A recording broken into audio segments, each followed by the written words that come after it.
इतिहास में एक महान भक्त हुए हैं जिनका नाम था टीलादास जी।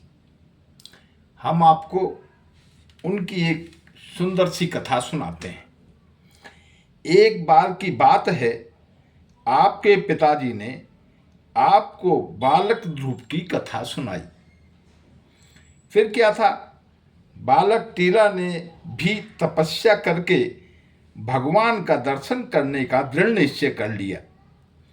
बालक टीला की भक्ति और दृढ़ता देखकर माता पिता ने भी तपस्या करने की अनुमति दे दी।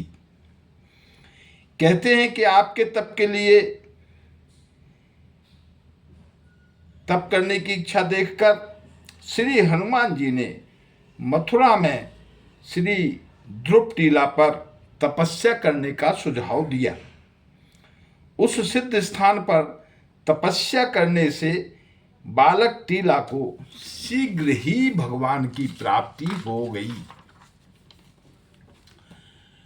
भगवान की प्राप्ति जब टीला जी को हुई तो भगवान ने टीला जी से वर मांगने को कहा। इस पर टीला जी ने कहा कि हे प्रभु, हमें तो आपके दर्शन की बड़ी इच्छा थी और हम तो कृतकृत्य हो गए आपके दर्शन करके। अब मेरा कोई भी मनोरथ शेष नहीं रहा। फिर भी अगर आप मुझे कुछ देना चाहते हैं तो हमें सद्गुरु से भेंट करवाएं प्रभु, कोई अच्छा सद्गुरु दें।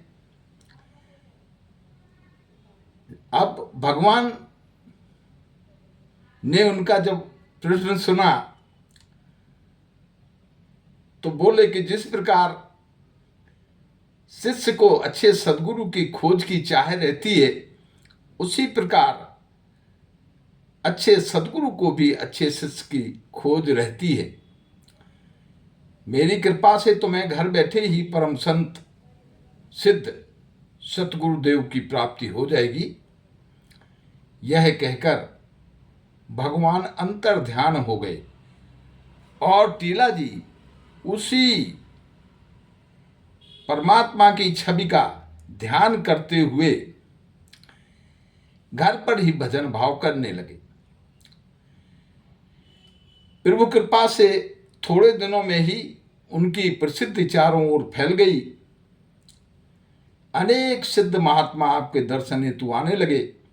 अनेक वयोवृद्ध संतों ने इनकी विद्वता और सिद्धता देखकर इन्हें दीक्षा लेने को कहा, परंतु ये विनम्रता पूर्वक कहते कि जिस दिन भगवान की इच्छा होगी उस दिन वे दीक्षा भी दे देंगे।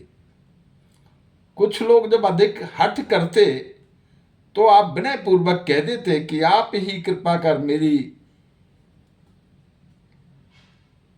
गले में कंठी बांध दीजिए। पर जब कोई कंठी बांधने लगता तो आप अपने सिद्धि बल से आसन सहित इतने ऊंचे उठ जाते कि बांधने वाले का हाथ छोटा पड़ जाता, उनके गले तक नहीं पहुंच पाता था।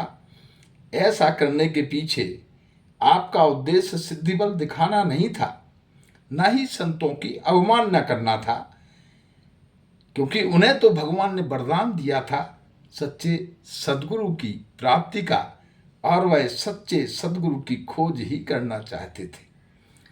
इस प्रकार जब बहुत से संत प्रयास करने पर भी श्री टीला जी के गले में कंठी न बांध सके, उन्हें अपना शिष्य न बना सके, तो सब ने जाकर एक महान संत थे पैहारी जी, उनसे टीला जी को शिष्य बनाने का निवेदन किया।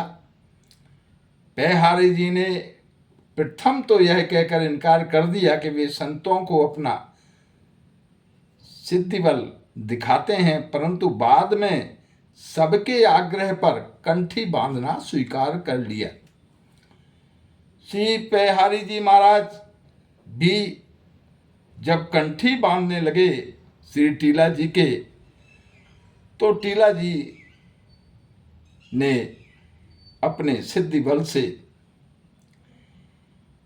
वही किया जो अन्य संतों के साथ करते थे, और वह संत भी पैहारी जी जब वो ऊंचे उठने लगे तो पैहारे जी का भी हाथ बढ़ता ही गया और उन्होंने टीला जी के गले में कंठी बांध दी। पैहारी जी भी तो बहुत पहुंचे हुए संत थे, इसलिए जब वो उठे तो उनका हाथ भी बढ़ता गया और उन्होंने अपना शिष्य टीलादास जी को बना दिया। इस प्रकार टीला जी को उनके सद्गुरु मिल गए और श्री पैहारी जी महाराज को टीला जी के रूप में एक योग्य शिष्य प्राप्त हो गया।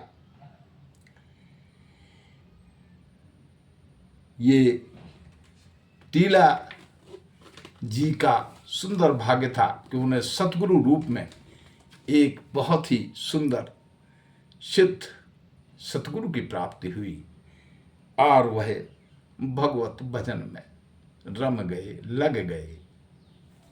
धन्यवाद।